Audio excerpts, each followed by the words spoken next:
Привет! Я Женя Синельников, профессиональный путешественник.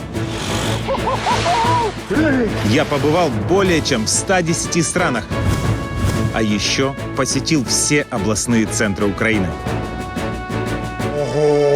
Вау! Красиво! Очень круто! И знаете что?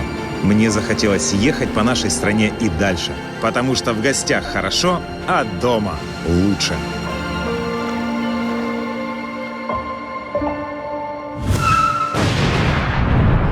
И именно поэтому мы решили не ограничиваться городами и отправиться в большое автомобильное путешествие вдоль морского побережья Украины.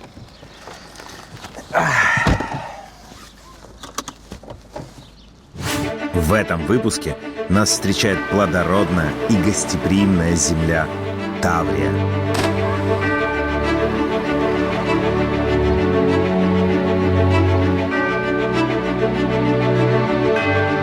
Впереди камни древней Ольвии, романтические силуэты маяков, зеленые хутора, горячие источники и курорт с самым загадочным названием «Железный порт». Но это всего лишь точки на карте. А вот чем там заняться и что еще интересного есть вокруг, мы будем спрашивать у людей, которых повстречаем. Ну и, конечно, у интернета. Благо у Kyivstar самая большая сеть 4G в стране. А это значит, что можно прокладывать маршруты, гуглить интересные факты, выкладывать фотки в соцсети со своего телефона. 4G тягне.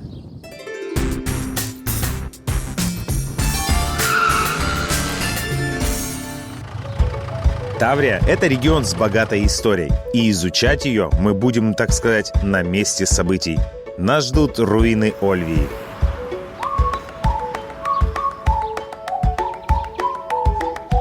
Здрасте, здрасте. А дайте нам 3, пожалуйста. А сколько стоит? 25 гривен с человека. 75 гривен. Что стоит посмотреть? Где интересно? А сейчас я вас проведу. Пошли. Угу. Це у нас по праву сторону вход в перший склеп. Далі по праву сторону у вас буде музей лапідарій. По ліву сторону музей кераміки. Музей під відкритим небом, розкопи. На території ще один такий же самий склеп, чуть-чуть менше, правда. Класс, спасибо, будем смотреть. Це башня, старий маяк, і є музей кераміки. Так що дуже інтересно і красиво у нас. Добре, дякуємо. Идем вон туда.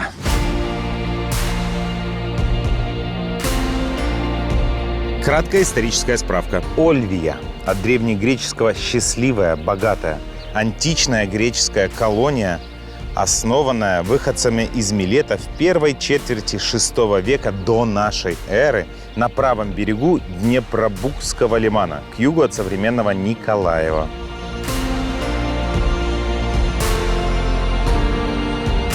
Когда-то здесь был процветающий город. Сейчас же туриста ждут только старые камни, остатки стен и несколько скульптур. Судя по всему, современных и к античности отношения не имеющих. В общем, я чуть побродил и понял, что нужно кого-то расспросить про Ольвию поподробнее.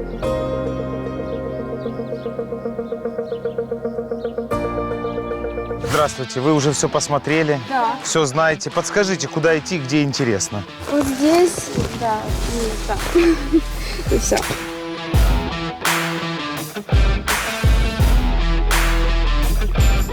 А вы тоже, да, на экскурсию? Экскурсия. Ну вот мы, да, наверное, придется взять экскурсию, то ходишь. С экскурсией интереснее, да? Да. Понял, будем брать экскурсию. Без экскурсии это вообще бессмысленно. Спасибо. Пойдем за экскурсией. Здравствуйте, меня зовут Женя. Ну, расскажите мне, пожалуйста. Я знаю, что 2600 лет этому городу, и, в принципе, все мои знания на этом закончились. Вот Да. это все Да. греки построили? Да, это были переселенцы с города Милета. В переводе с древнегреческого «Ольвия» означает «счастливая». Это официальное название города. Еще город называли Борисфеном. Это греческое название Днепра. А насколько большой был город?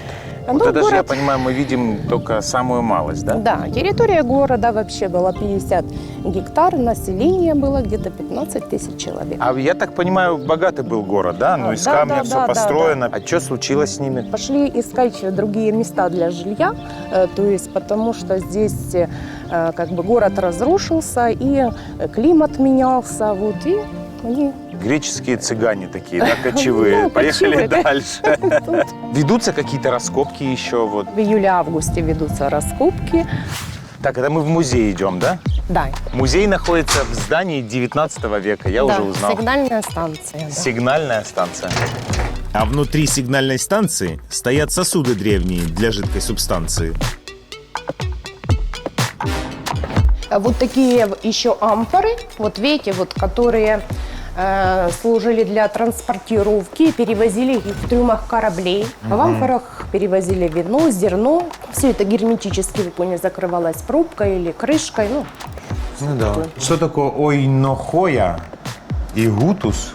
ну вы вот видите, ойнохоя, как вы говорите, вот есть вот такой более красивая ойнохоя, видите, вот венчики, видите, вот, Да. и она разливалась несколько посудин. Говорят, даже есть такое выражение, что сообразим на троих. Вот оно как. Так это ойнохоя виновата, сообразим на Наверно. троих. Ну и здесь вы видите вот такие килики, ну, как у нас по-украински, кайлыхчи, ну, как говорят. На рисунке увидите бегущих спортсменов, а на донышке, вы можете нагнуться, даже посмотреть, есть надпись «Агапей» и профиль владельца. То есть греки ходили в гости только со своей посудой, потому что хозяин своей посуды не ставил. И вот после гуляний раб хозяина разносил эту посуду, узнавая по надписи на этом килике или даже по профилю своего хозяина. Круто. А этот сосуд, что вы мне говорили, это гутус, который служил для кормления маленьких детей. Это маленьких детей, грудных детей до года хоронили в вот таких сосудах, которые называются амфорами. Вырезалось отверстие, клали умершего ребенка, закрывали это отверстие и хоронили под порогом дома или под стенами дома. Вот как бы считалось в то время, что душа ребенка остается в доме вместе с родителями. Почему хоронили в амфоре? Потому что амфора напоминала утробу матери. Это вот это монеты внизу? Да, Ух ну, ты. видите, подпись монеты, дельфинчики. Это были первые в то время монеты. Спасибо. Вот мы сами прошлись, ничего не понятно. Ну, какие-то Понятно. черепушки лежат. А вот когда вы рассказываете, совсем другая история. Вот ты прям видишь эти детали, все эти нюансы узнаешь. А вот вы говорите, раскопки у вас ведутся. В них можно поучаствовать? Или туристу так приехать вот в июле? Подходите к там, начальнику экспедиции, она вам дает там разрешение или как, и вы можете участвовать. Ну, это же здорово. Чисто в теории это прям Да, excited. Ну да. Так прям вах. Из этого музея мы пошли в другой. Музей лапида. Это с греческого слова лапидус, хранилище из камня. Или хранилище для камня. В лапидарии выставлены колонны и их фрагменты, но мое внимание привлекли не они, а вот эти необычные работы. Оказалось, что это местный художник Владимир Бахтов. И живет он прямо тут, практически у стен Ольвии.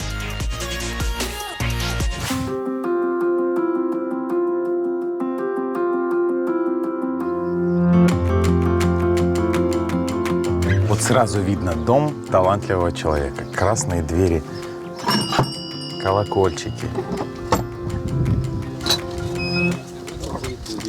Здравствуйте. Давайте знакомиться. Женя зовут меня. Я Владимир. Здравствуйте, Евгений. Ребята, идемте покажем, как мы живем. Пойдемте. Потому что Тут у вас красиво. Мне, конечно, стало интересно, почему творческие люди выбрали для жизни именно это место. Был Советский Союз, да.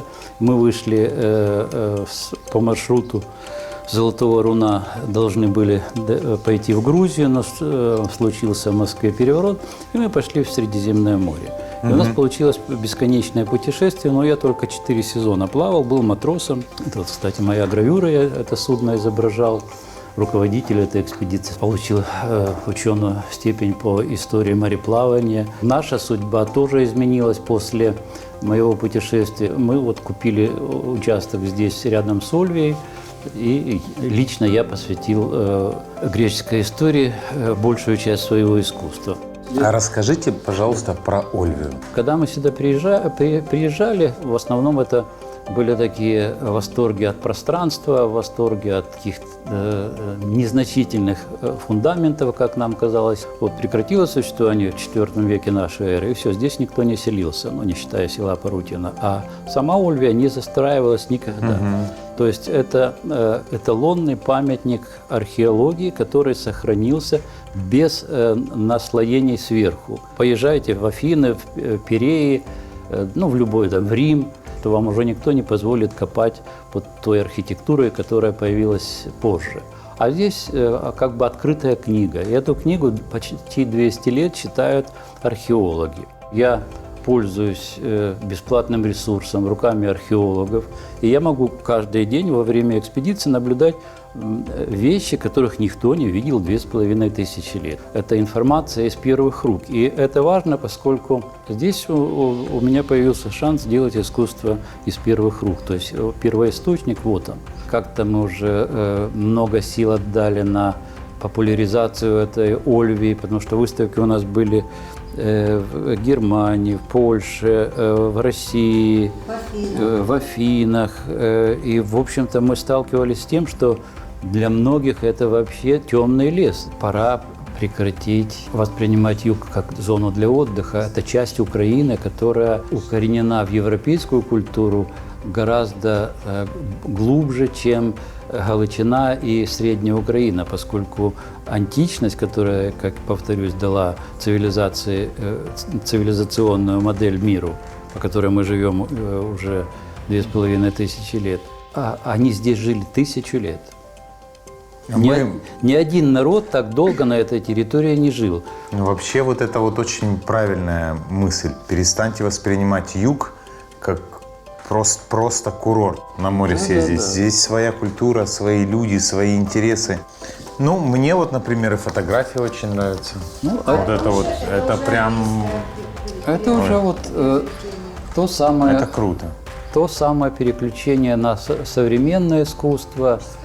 То есть я не могу сказать, что я стал фотографом, я стал ландартистом. То есть я работаю в природе, в пространстве. Мы правильно распорядились тем бесплатным ресурсом, который у нас есть. То есть у нас есть пространство, там сколько-то гектаров, 36 гектаров в Ольвии, дикие берега красивейшие. Археологи, я говорил, достают информацию. Волонтеры, которые приезжают на раскопки, это наш бесплатный ресурс. Им интересно, а нам это вдохновение.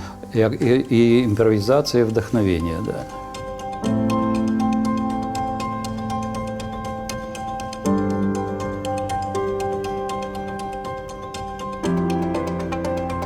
Ну, такой тип рисования я назвал гелиографити. Это практически мое изобретение. Я как бы придал ему логические очертания и логический смысл. Основная задача – это визуализация исчезнувших архитектурных объектов. Все, что в дом приходит, превращается в коллекцию или произведение искусства. Скажем, если археологи это рисуют на бумаге, архитекторы могут воссоздать в каком-то материале. И все это превращается в такую скучную науку, которая интересна только самим историкам и мне, может быть. А ее нужно переложить еще на какой-то эмоциональный человеческий язык, и я вот являюсь, по всей вероятности, таким переводчиком или посредником между археологами, между наукой и даже вот в эту Ольвию приходишь, вроде исторический, ну как бы, ого, история какая. А мне вот как туристу мало. Вот заходишь в музей, становится интересно. Вот эта серия работ мне очень понравилась, вот прям очень понравилась.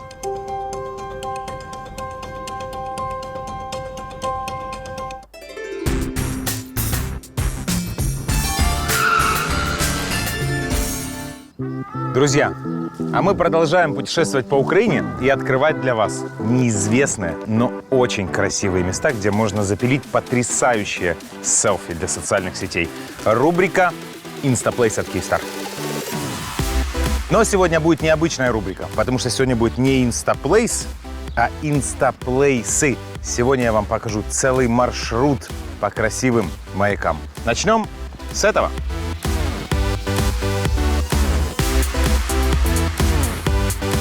Этот маяк стоит в селе Каталино и называется Каталинский задний.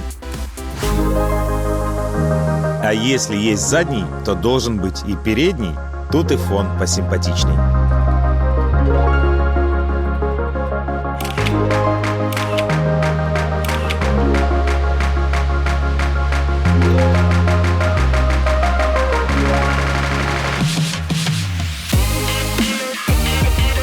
Наш третий объект стоит в Козырке и называется «Створный знак», хотя, как по мне, вылитый маяк.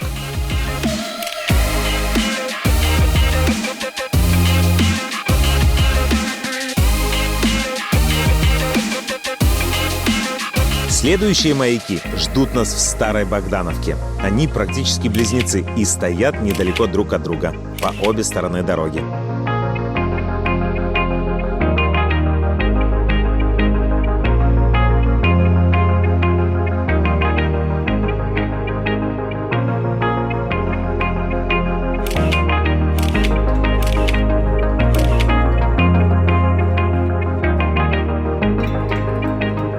Если по западному берегу стояли скорее маячки, то на восточном вас ждут настоящее маячище.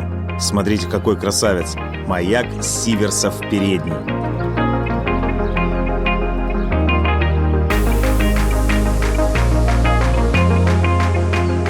И что круто, сюда официально пускают туристов. Там книга посещений. Ага. И она абсолютно новая. То есть маяк открыли к экскурсиям только сейчас. Вернее, должны были с 1 мая, но из-за карантина не открыли. И вот сейчас только... Идем, я тебя проведу. Очень круто. Мы первые посетители маяка официально. Класс! Журнал відвідування маяка Сіверсів передній. Посмотри. Пип, Синельников Евген. Так, сегодня у нас 12.07, да? Да. Правильно. Підпис про ознайомлення з пам'яткою щодо заходів безпеки під час відвідування маяків та занесення матеріальної відповідальності за заподіяну шкоду. Ну, це правильно. Шкодити не буду. Підпис про проходження вступного інструктажу. А вон инструктаж висит. Ага. Самое приятное я оставил наконец. Иди сюда. Номер. Ну, пойдем смотреть маяк. Да, пойдем же смотреть маяк. Не только смотреть, но и фоткаться.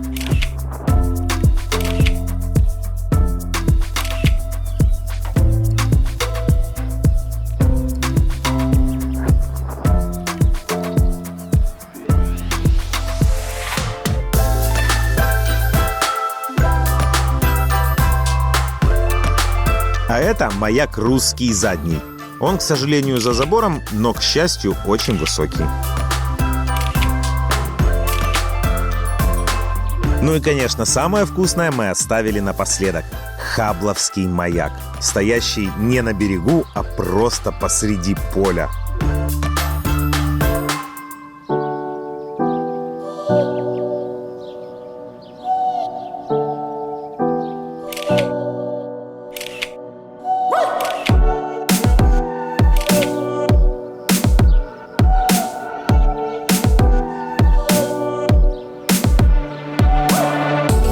Путешествуйте по Украине, делайте фотографии в инстаплейсах от Киевстар, выкладывайте их и выигрывайте призы. Все подробности в социальных сетях Киевстар. Ссылочка в описании.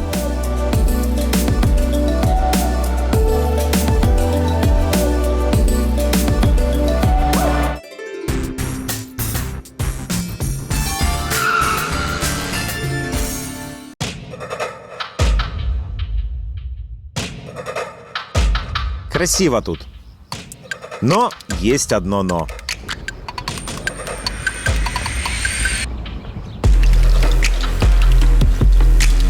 Дороги, конечно. Нет. Нет.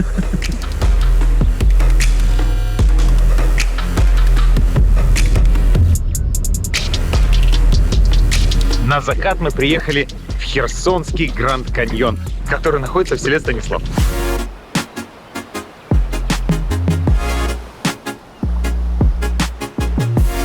Место, конечно, супер раскрученное. Мне кажется, только ленивый блогер сюда еще не заезжал. Но это абсолютно заслуженно.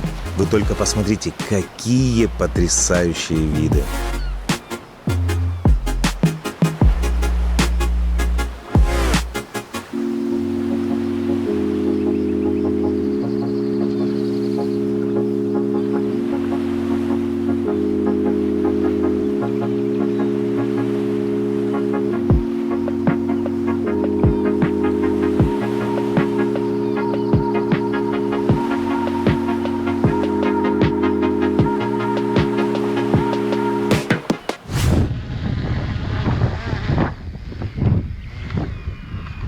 Это, конечно, все прекрасно, но коптер-то есть не у всех, так что пойдемте поищем места.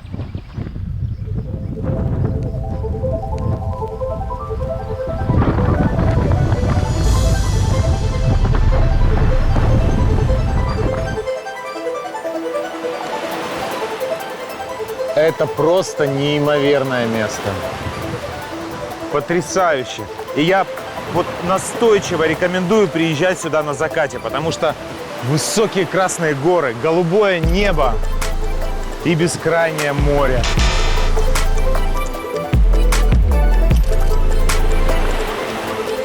Огонь!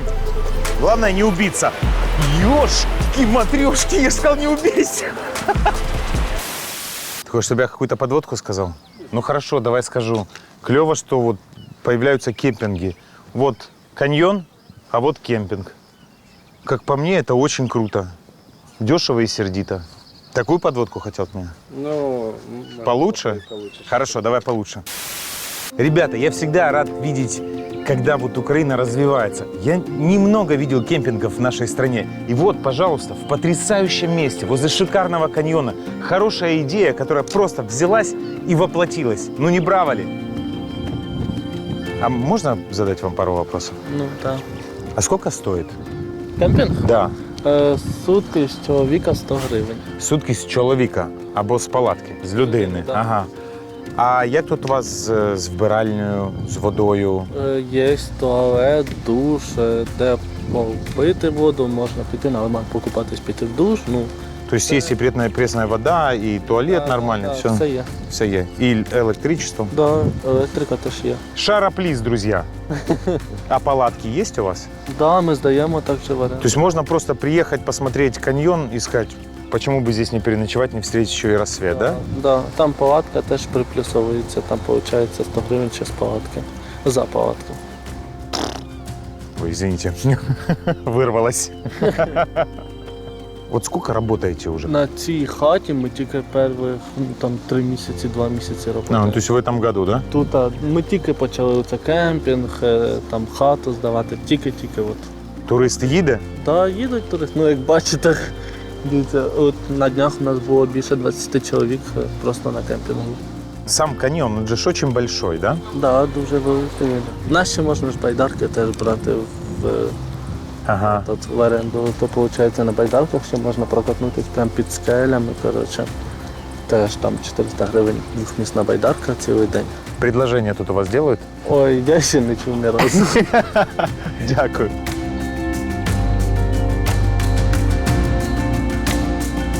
Одне запитанечко вам. А ви звідки? Ну, з Києва ми. Я просто почув, що у вас там і палатка своя є, і спальники. Так, і ви фанат вот такого виду відпочинку. Ну, не можна сказати, що дуже часто, але влітку так подорожую. А чому саме от в палаці?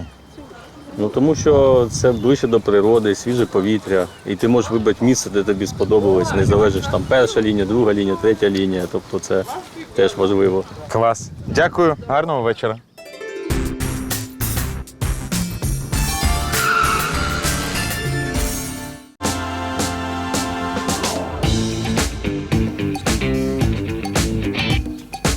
Не стесняйтесь спрашивать местных о интересных местах в регионе. Вот сейчас мы, допустим, приехали в Херсон для того, чтобы встретиться с нашими знакомыми. Они явно сольют нам клевую информацию. Бонджорно. Як ся маєш? Регулярно. Ну что, я вижу у тебя в руке новый путеводитель. Я знаю, что вы что-то подготовили. Ты посмотри, какой он толстый, какой Ага. он яркий. Я знаю, что вы уже тут, по-моему, были, да, на вот этой штуковине? Да, на вот этой штуковине мы уже были. И как она вам? Классная, очень прикольная. Посреди поля это очень неожиданно увидеть. Но вы только Маяк? ее затронули? или Не, тут же ж много красивых маяков. Мы проездом, но знаем, что здесь есть что посмотреть. что? Тогда вам начать вот оттуда, и потом аж туда. Так, подожди, я перефразирую вопрос. Херсон мы уже видели. Что посмотреть помимо города? Вот куда заехать, Ну, обязательно кроме загляните. Асканье-Новой? Кроме Олешковских песков? Да, гейзеры. Кроме- Гейзеры, да? Гейзеры, да. Вот, горячие источники must have. Розовые озера, да? Такая раскрученная тема. Нам бы вот что-то А если дальнее неизвестного. и неизвестное розовое озеро? О. Все просто в этом сезоне самый популярный вопрос, а как проехать к розовому озеру? Я говорю, вам в какое из 4 локаций послать? Вот, поэтому... А здесь 4 Да, розовых да, озера. да, да. Подожди, слушай, все знают только про одно. Ну вот, Херсонская Ингур, область. Малобаска, Да, да, да. Григорьевка, Ивановка, то есть все туда можно. По одному ты не походишь, потому что острые кристаллики, по-другому можно ходить там плоско и безопасно ногам, ну, в общем, они разные. Что у вас тут вообще в городе по туризму? Как? Мы придумали одну штуковину, дай, заберу книжку у тебя. Давай. Значит, смотри, мы решили из арбуза сделать посла. Мы берем, брендируем арбуз QR-кодом туристических цікавинок. И любой человек, купивший в супермаркете где-нибудь там в Киеве, в Харькове, в Днепре или где-либо в каком-нибудь большом городе арбуз, такой, ой, прикольно, что это? Читает смартфончиком, переваливается на туристический портал, влюбляется в юг, приезжает сюда мало того, чтобы путешествовать, жить и вообще забывает про города и возвращается на юг. Прикольно. Вот. Поэтому То мы есть вы сейчас- клеите на херсонские арбузы Ну, пока QR-код. что арбузы растут.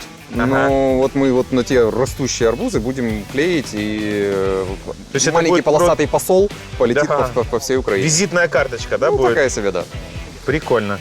Напоминаю, что еще в прошлом году мы рассказывали, что херсонский арбуз планируется сделать как шампанское, как коньяк, как это вот правильно Да-да-да, объяснить? ну, чтобы- территориальный бренд такой. Вот, да, территориальный Ребята бренд. регистрируют его еще, это в процессе у них, это такой, как оказалось, не быстрый процесс, вот, но мы параллельно с ними вот решили, пока регистрируется вот это название как херсонский кавун, да, или кавун Херсонщини, вот мы поэксплуатируем пока арбуз как рекламный носитель. Шукайте на полицях вашого міста. Справжний херсонский кавун. Как родилась идея вот QR-кода? Через друзьяку. Мы сидели, общались, и он говорит, слушай, а это, говорит, на бананах клеют эту штуковину, это ж как посол. Вот. И мы такие, а у нас арбуз, а давай сделаем. И мы с 2015 года вынашивали эту идею, вот, и вот в этом году мы запустили проект Trip Must Go On, и в рамках проекта вот эту штуку делаем. Вот. И в этом году мы хотим где-то 100 тысяч арбузов забрендировать вот таким вот образом. И если эта идея приживется и будет все ок, то в следующем году будем наращивать обороты. Зачем оно тебе надо? Вот зачем вот это вот клеить какие-то штуки на арбузы, чтобы люди приезжали, привозили сюда свои деньги, отдыхали, веселились, знакомились с регионом? Ну, сам ответил на этот вопрос. Скажи мне, пожалуйста, на самом деле вы вот первые ребята, к которым мы вернулись в рамках нашего путешествия по Украине. А мы вас предупреждали. Это Да, заразно, было дело, да, было дело. Есть какой-то фидбэк? Ну, Лешка жалуется, что в него тыкают пальцами и говорят, мы тебя видели вот с тем Вот так. кучерявым. Да, вот с тем кучерявым. Вот, и спрашивают все время твоим голосом, покажешь? Покажешь? Вот. Еще прикольно, у нас в кофейне появилась новая табличка. О, идем покажу, кстати. Ой, я люблю этот телефон.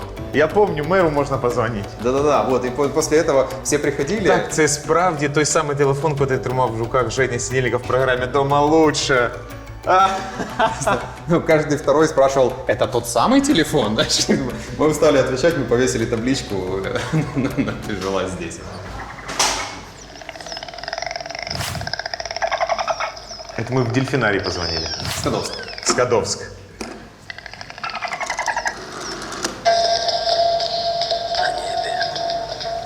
А это Станислав, вы там вчера были, по-моему, да? Ты рассказывал? Да, мы только вернулись из Станислава. Вот это оттуда.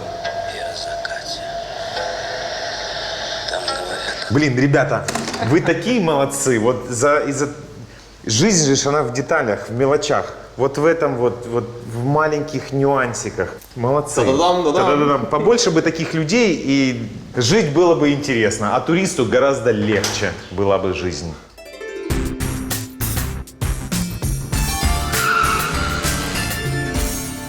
Уже за кадром Паша посоветовал мне еще одно место – зеленые хутора Таврии. Ну а раз уж у нас выпуск о Таврии, не заехать сюда я просто не мог.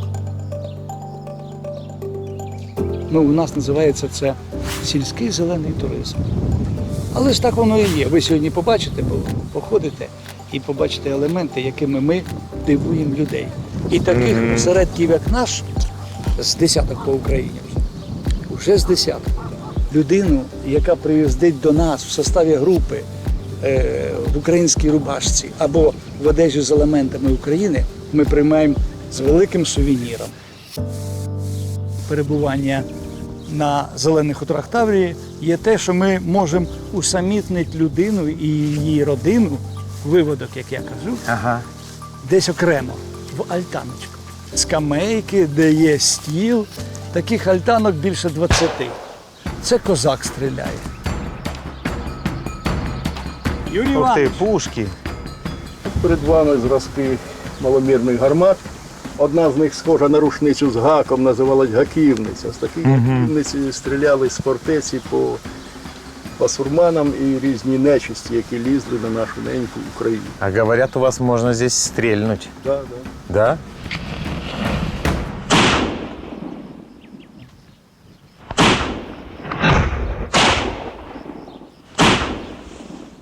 Это потрясающе. Селфи-парк – это как? Це такі заманухи, де людина може прийти, практично всі ходять з фотоапаратами, і стати, і сфотографуватися. Зараз він підніме руку, або Ой, нет, это что-то не то. Є, наприклад, там камнеметальна машина, є жопомір, ширину міряє, є висотомір, є отакі ось штуки, йдіть, я покажу, наприклад. Поклади руки на 10 секунд, і тоді зникнуть всі твої клопоти. Вас заинтересовал жопомер, пішли покажу. Человек, который приходит со своими тапочками и вешает на дерево, отдыхает у нас бесплатно. Правда? Правда. Слушайте, пришел в вышиванке, получи сувенир. Пришел, оставил, поучаствовал в развлекухе, бесплатно. Є отака річ, да? В принципі, упор 2 метра. Метр туди, метр сюди. Сідаєш, дивишся, ага, у мене задниця 38, у вас задниця, Ну, 36. ну, він уміншає, 36. Да? О, це по-взрослому. Ну, тут 42. Нет, ты не 42, вот отсюда 44.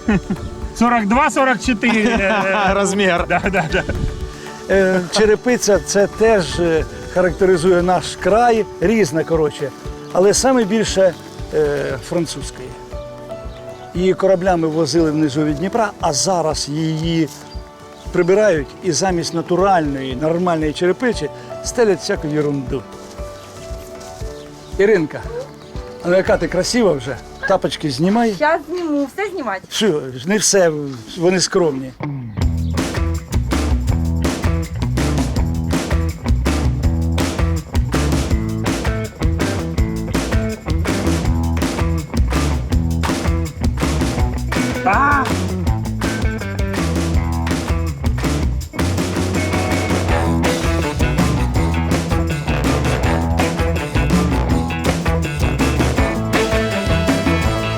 С любов'ю із Таврії. А що можна зробити? У тебе є 7 хвилин, щоб його... Нічого. Починаємо за моєю.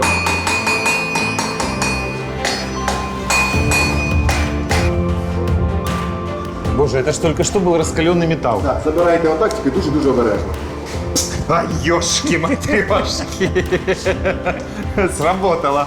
Ну, гарного настрою, трошки роботи завжди треба. Так, тепер цей інструмент я поки що заберу, він нам не потрібен. Значить, іздіватися будемо трошки на зв'язком.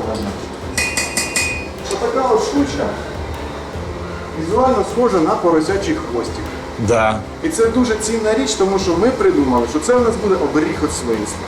От ви сьогодні приїхали до нас у гості, заздалегідь покинувши свій дім, правильно? Угу. І от раніше, коли люди так робили, хтось із родини завжди зав'язував узілок на пам'ять. Да. Хто на нитки, хто на шнурках, хто на резинках трусів, хто що було. А от я зав'язую на металові. Тут уже, якщо і людям не сподобалось, вони не зможуть його розв'язати, щоб вони не забуться. Кажуть, що коваль може облизати метал, коли він червоний. Щоб ви зараз не думали, що це жарт або фокус, це зробите ви. Ви маєте зібратися з думками, ви маєте зібратися з усією сміливістю, там отковиряти всю, що там десь заховали зараз, і самі це зробити. Контакт має бути тільки таким, що ти. Раз і все, вскользь. Ага. Тільки швидко. Так от запам'ятайте, ви ж доросла людина, не можна облизувати речі металу. Ну я уже был почти готов. Спасибо большое. І підкову. И подкову я тоже заберу, чтобы принимать решение проще. Да, нет, едем, не едем.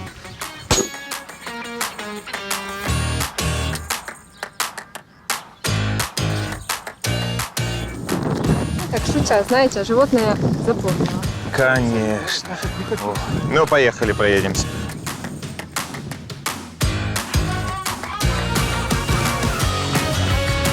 Давай, подъедем к Сережке и вот здесь красиво остановимся. Стой.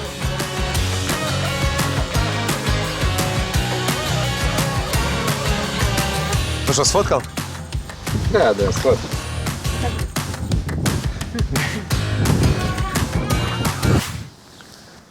Ой, ребят, это идеальное место, чтобы отдохнуть от города. О, Давай, пошли работать. вставай, пошли работать. Вставай, пошли работать. Да-да-да, Мусик, бегу.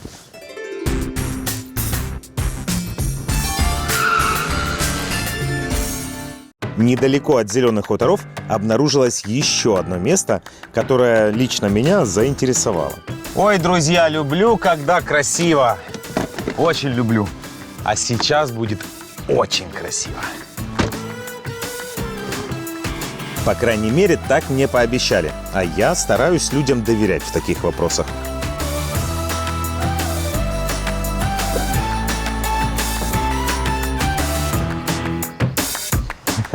Прикольно.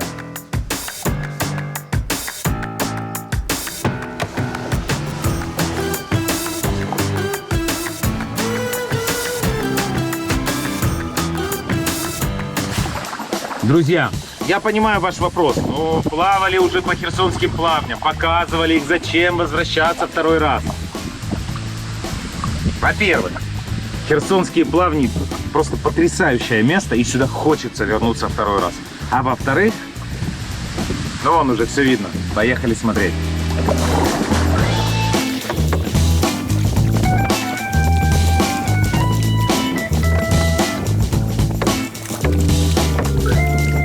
Водичка активно стала попахивать сероводороном.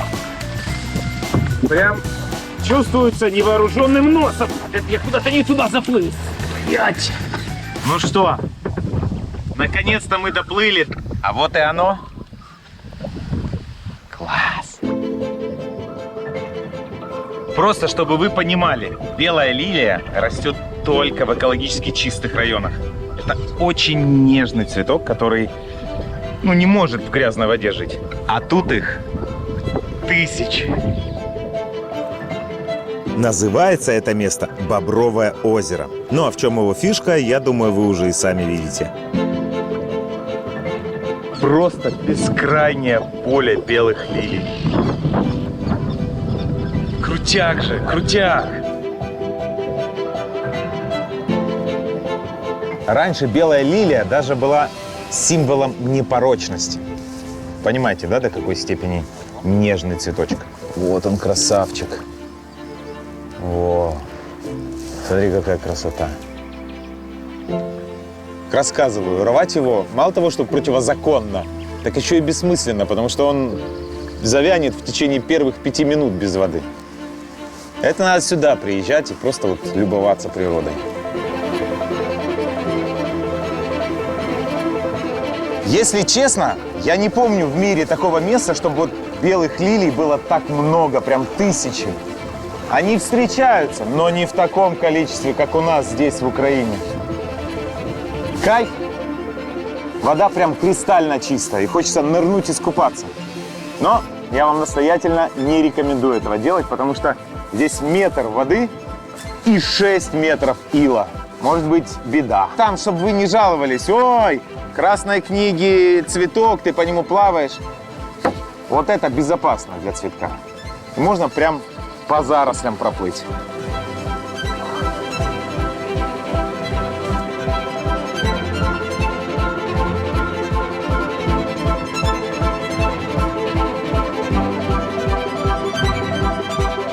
А еще тут очень много разных птиц.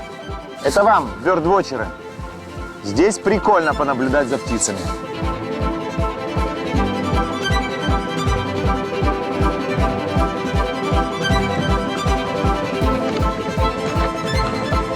Здравствуйте.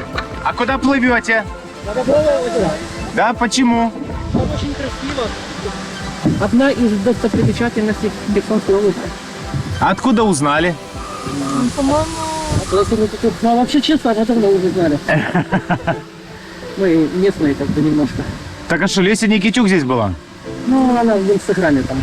Для маршрута передач. Ага. Я думал, это мы нашли. Тут ты, блин, жаль.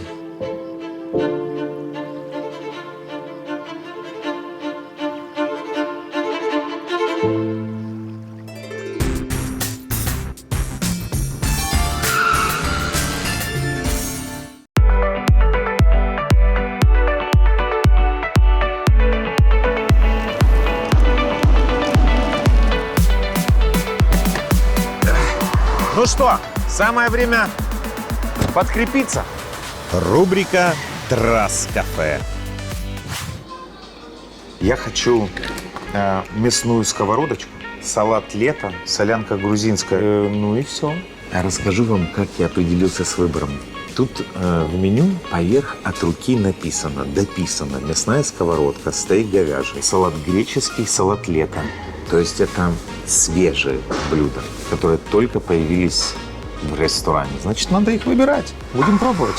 Только сейчас обратил внимание, тут не дешево. Шашлык 450 гривен. Правда, за килограмм. О, Можно подавать? да. Приятного аппетита. Спасибо большое. ой, наваристо. Впервые буду пробовать грузинскую солянку. Честно говоря, думал солянка и солянка. Оказывается, есть грузинская.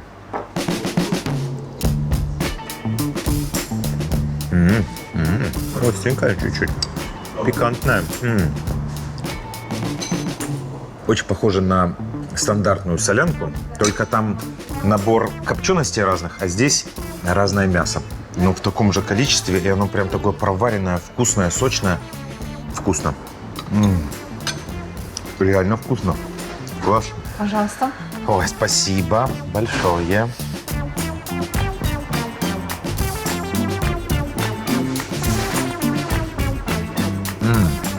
Вкусно. Очень интересный соус. Здесь и свежие помидоры, и тушеные, и грибочки, и мяско, и лучок. Скажу вам честно, пока никто не слышит. Когда мы ехали, тут по трассе очень мало кафешек, ресторанов. Ну, прям вот их мало. И вдруг мы проезжаем, надо снимать. Но внешне выглядит, ну, не очень. И сюда заходишь, ну, оно как бы вроде и неплохо, но не мега пафосно уютно. Но еда очень и очень вкусно. Правда. Неожиданно. Так, расскажу про салат. Ну, салат что тут? Огурцы, помидоры, лучок. Вот салат вообще ничего особенного. Совершенно ничего особенного. Но сами овощи, они такие прям плотные, настоящие. И чувствуется, что они прям свежие. Такое ощущение, что их с грядки только что сорвали. Здравствуйте. А подскажите, пожалуйста, просто вот мне интересно. Вот эти вот огурцы, помидоры. В принципе, элементарный простой салат, да? Да. Где вы берете такие вкусные огурцы, помидоры? Ну, не какие-то местные, здешние, они такое ощущение, что вот прям с огорода только что. Да, люди выращивают. Вот и секрет. Я в мире часто встречал такую фишку, когда вот дорогущие рестораны, у которых там куча звезд Мишлен, они используют продукты, которые вот с этого региона, вот прям где стоит ресторан, вот здесь вот они и выращены. Сейчас погуглю, это называется локоворство. Употребление только местных продуктов, произведенных неподалеку. И это прям сейчас такая фишка огромная. За это дерут такие баснословные деньжища.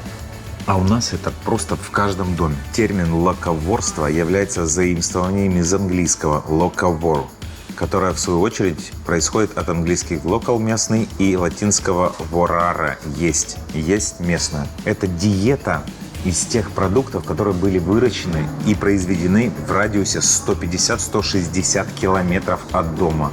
Некоторые локаворы используют дополнительные критерии. Не только продукты, но и дрова в гриле должны быть местными. Фишка в том, что когда ты ешь продукты, выросшие здесь, во-первых, это считается очень полезным для самого организма, потому что он должен есть то, где рос. А во-вторых, они, соответственно, свежие. Их не замораживают, не перевозят, не транспортируют. Это просто свежие продукты. Это против глобализации, для поддержки местного рынка, экологической и социальной устойчивости общества. Это приводит к потрясающим вещам, а ведь, по сути, просто в производстве, и у нас это есть. А мы не гордимся. А вот и зря. А вот и хватит болтать, давайте есть дальше. 234 гривны. Мне кажется, для туриста за такой вкусный и сытный обед это не дорого. И еще, друзья, напоминаю, что точно такой же обед я оставляю для вас, для первого, кто придет сюда и скажет, где мой обед от дома лучше. Вас ждет мясная сковородка, салат лета, солянка грузинская и 2 кусочка хлеба. Приятного аппетита. Только не забудьте фотку сбросить, чтобы я знал, что не просто так. Поехали дальше.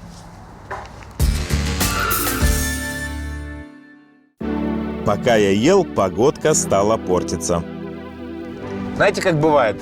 Приезжаешь на море, и вдруг холодно, ветер поднялся, в воду лезть не хочется, ну холодно. Сейчас я вам покажу место, куда стоит ехать в такой ситуации.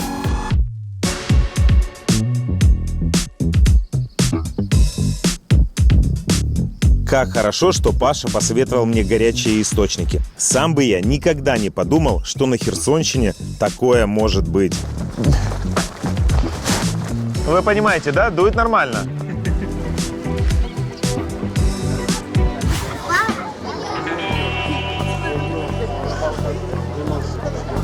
Это все чье-то. Ага. Ну вот мы сделали круг почета, переодевалки. А, вон, вижу. Здрасте. А можно вас, пожалуйста, один фоточку? Ну, давайте. Сейчас, подождите, минутка, и я вам расскажу про воду. Да? А, давай. Говорят, здесь уникальная вода. Да? Чем уникальна она? Ну, это надо спросить у организаторов. А вы вот что здесь делаете? Мы шли за порту отдыхаем. Все, спасибо большое. Да не за что. Это самое теплое место здесь, просто сказка, наверное. В чем секрет? Почему здесь сказка? Потому что здесь очень позитивная какая-то энергетика, ну и плюс температура 60 градусов.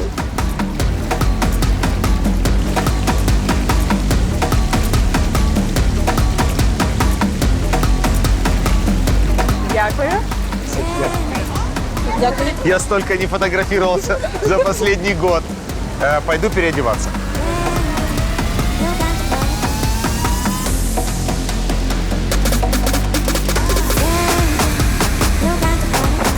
Правда похоже на Исландию? Да? Похоже. Вот. Прям горячо. Кайф. На улице холодина, а я сижу в горячей водичке просто посреди степи.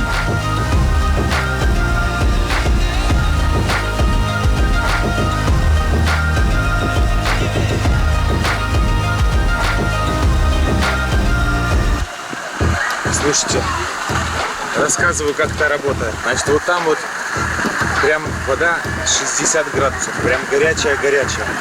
И вот чем ближе ты подходишь к этому источнику, тем она прям ощутимо горячее становится. Отходишь попрохладнее. Поэтому, видишь, все найдут себе нужную температуру и сидят вот на этой дистанции. Да. Чем ближе подходишь, тем больше испаряется вода, и есть даже вот запах сероводорода такого легкого. И если честно, вначале заходишь, Есть ощущение, что прям горячо, как будто ноги паришь. Чуть-чуть посидишь, тело нагреется и о, класс.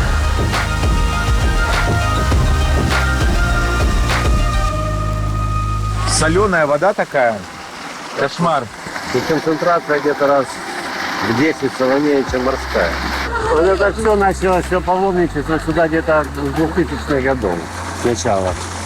Вот. Сначала получилось как, что стояла заглушка, они тут даже это были ребята из солнечного Азербайджана, экспедиция. И по шельфу они бурили, искали нефть, газ.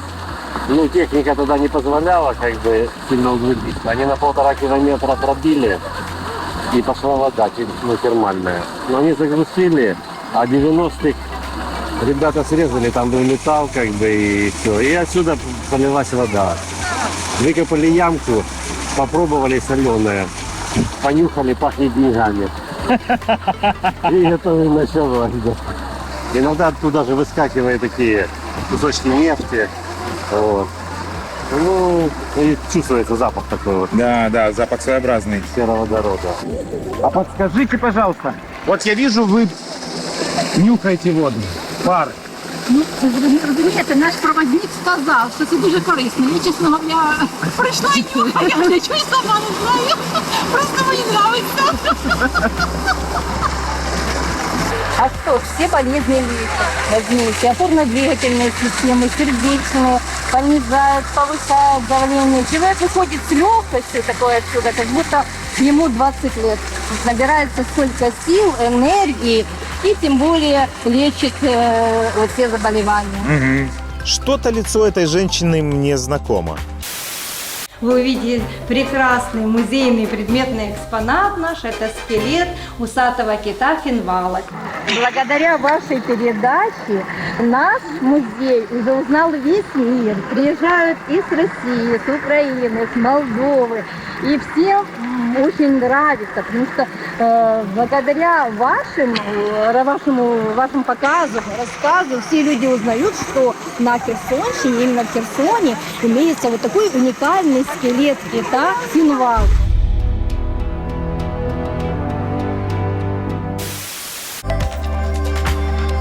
В общем, отличные купальни. Только один жирнейший минус. Хозяева источников, если вы нас смотрите, личная просьба – постройте душевые.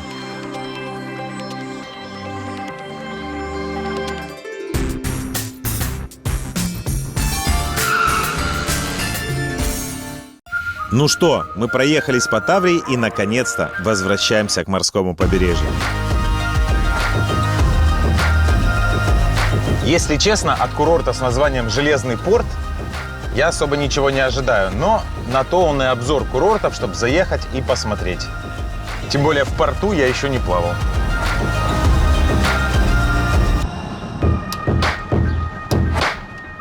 Слушайте, такое ощущение, что мы вернулись на маршрут по замкам. Круто.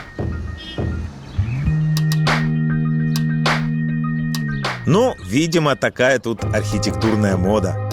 А в общем, на первый взгляд, это обычный украинский курортный городок, состоящий из мини-отелей и частного сектора, где в каждом доме сдаются номера.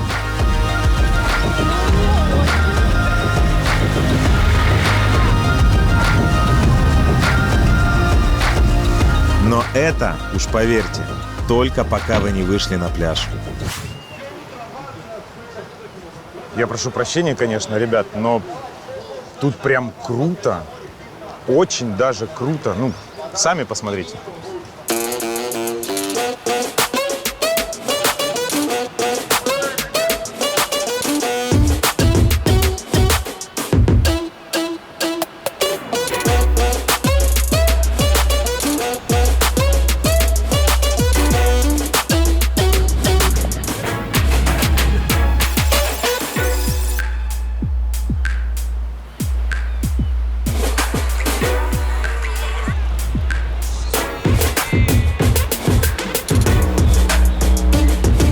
Здрасте. А дадите мне сачку апельсинового. А правда говорят, что тут 1500 местных жителей всего? Я понятия не имею. Просто интересно, 1500 человек живет, столько вообще развлекух, столько баров. Получается, у каждого местного жителя по бару своему есть. Ну, не факт, что у местного жителя. Ага. А карточкой можно у вас? Конечно. Это, кстати, тоже очень приятно. Карточкой можно? Конечно. Это село. И просто посмотрите на этот размах. Ну, это же круто.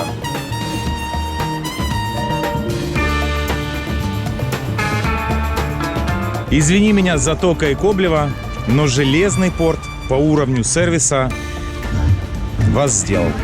Это правда.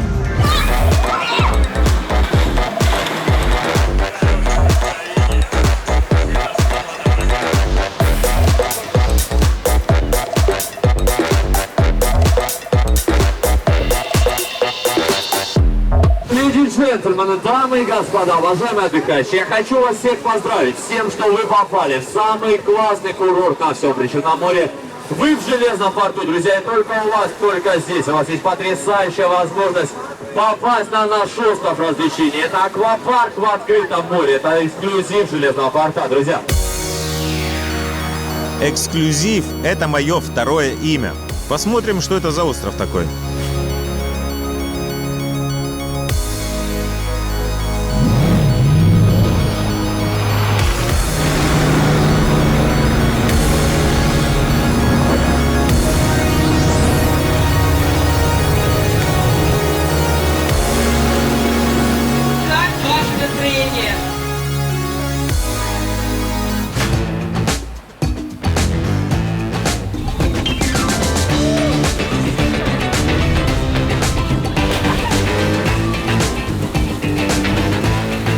Если честно, я такого вообще нигде не видел. Прям просто в море надувной остров.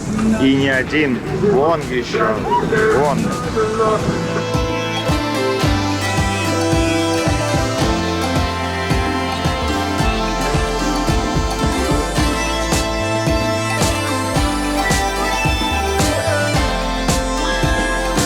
А еще очень прикольно, что здесь не только дети, но и взрослые. Но взрослые испытывают такие же детские эмоции. Это же прикольно!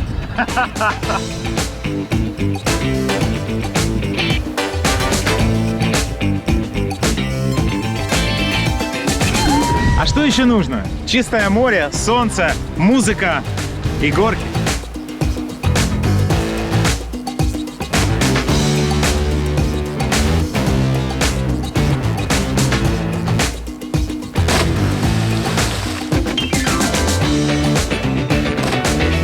На самом деле, если вы посмотрите на берег, то там живого места нет от развлекухи. Все забито. И я так понимаю, что просто люди хотели поставить новые горки. А куда поставить? О, а давай-ка на косе их сделаем в открытом море. Прикольно!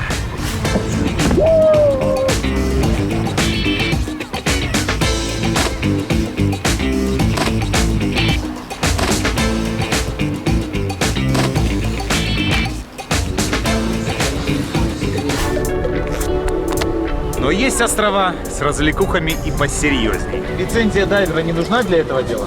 Любой турист пришел? Да, любой турист 3-5 минут обучения, только сигналы, продуваться и как себя вести. То есть гораздо проще, чем погружаться с этим. А самое важное, что это все производится в Украине. Ну, кроме баллона. Нет, ну... О, прохладная водичка!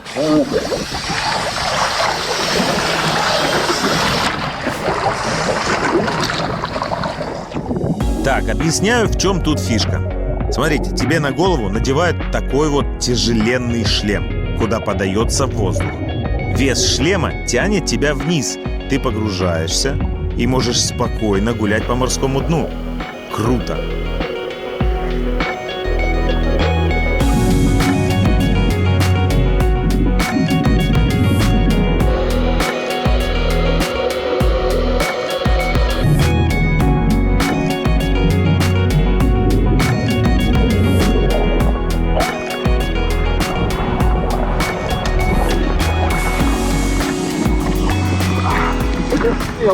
Это очень необычно. Очень прям необычно. И очень прикольно, как будто в каком-то аквариуме. У тебя нету эффекта, когда на тебя давит вода, маска начинает давить. И ты все видишь нормально, ты дышишь себе спокойно. Класс! Город называется Железный порт. Где порт? Несколько историй по поводу создания названия Железного порта. Да. Там где-то находилась железная дорога, завод по добыче соли, да, и стоял железный ангар. После того начали называть Железный порт. Это одна из версий. Потом еще версия, что тут наши так железно стояли, защищали, что только не говорили. Назвали Железный порт. Это можно рассказывать очень долго, считается как... Достоверных пока ничего нет, достоверного нет. Есть слухи, есть домыслы, есть чаяния и мечты людей. Почему так? Я изучил все версии, и, честно говоря, достоверной нет. Поэтому вот вам моя любимая. Согласно ей, название произошло от украинского слова «заліз». І залізло – це село під саме море. І тому порт залізний. О как. А вечером, когда все выходят тусоваться, это прям вылитый Таиланд.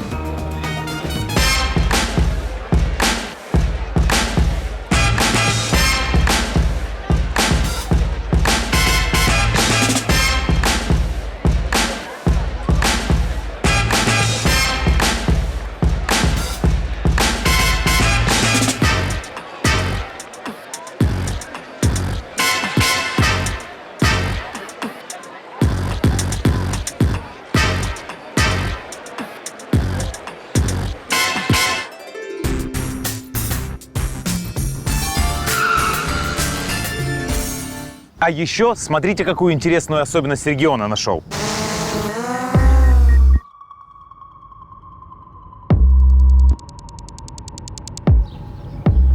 Есть районы Таврии, где все поля круглые. Их так легче поливать. Выглядит это очень необычно. И на Google картах, и с дрона.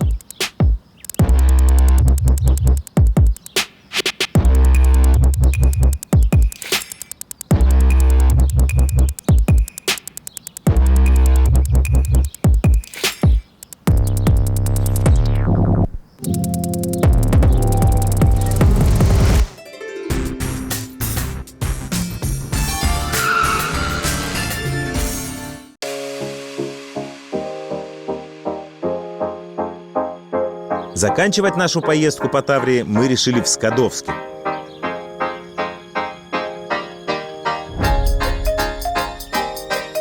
С виду городок не сильно отличается от Железного порта, только вот на пляже тут совсем другая картина. Нет ни развлечений, ни толп туристов.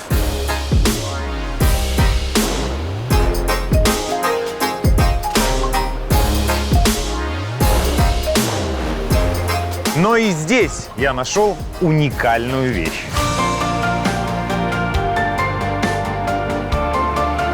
Ой, хорошо. Но это еще не то, что я имел в виду, друзья.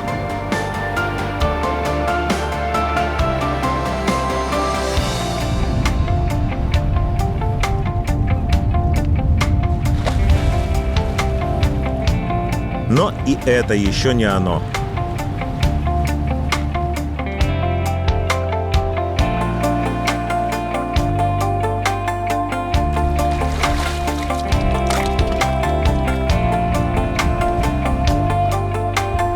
Но это еще не то, что я имел в виду.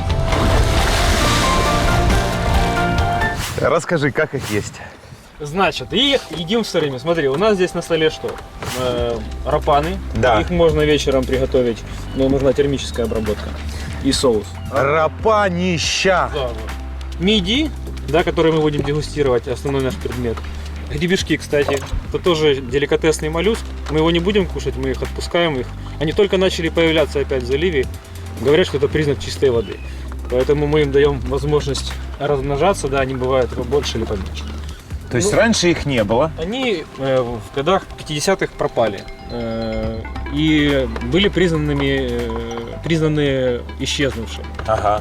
Первый раз я на них наткнулся вот лет 5 назад, они начали попадаться живыми, то есть видишь две створочки, то есть они живут. Да. Если их открыть, скушать, они очень вкусные, но не стоит. Но не То будем, есть да. Не будем, да. И их с каждым годом все больше и больше и больше и больше, это очень радует. То есть, в принципе, идет процесс как бы восстановления Наверное, да. вида. И мидий, кстати, становится намного больше. Ну что, пробуем? Плыви. Ну, а теперь выбирай, попробуем какую будешь. вот эту большую.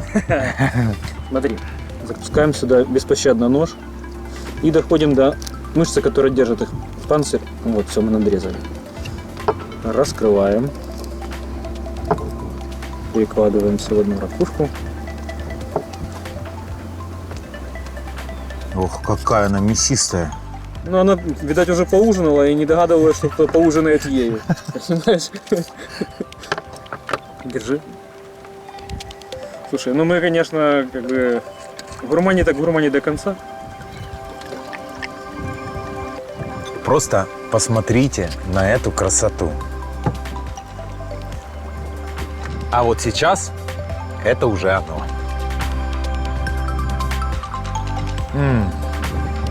Очень вкусно. Они совершенно не похожи на магазинные, ресторанные, приготовленные. Именно благодаря тому, что она мега свежая. Это очень вкусно. И в этом есть какая-то магия. И за борт. Класс.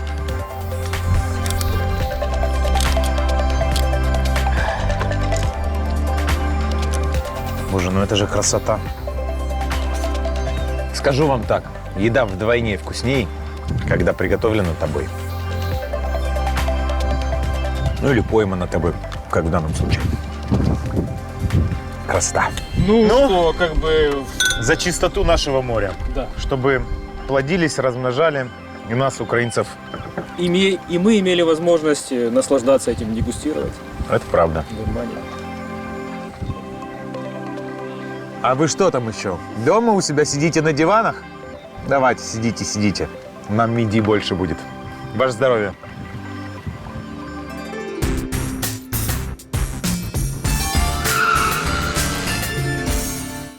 Друзья, ну на этой ноте мы заканчиваем наш маршрут по Таврии. Что вам сказать? Не бойтесь путешествовать, сворачивать с наезженных троп туристических. И пусть вас не пугают странные названия и прогнозы погоды. Ведь если мы хотим, чтобы Украина стала туристически привлекательной, мы сами должны путешествовать по ней. Увидимся.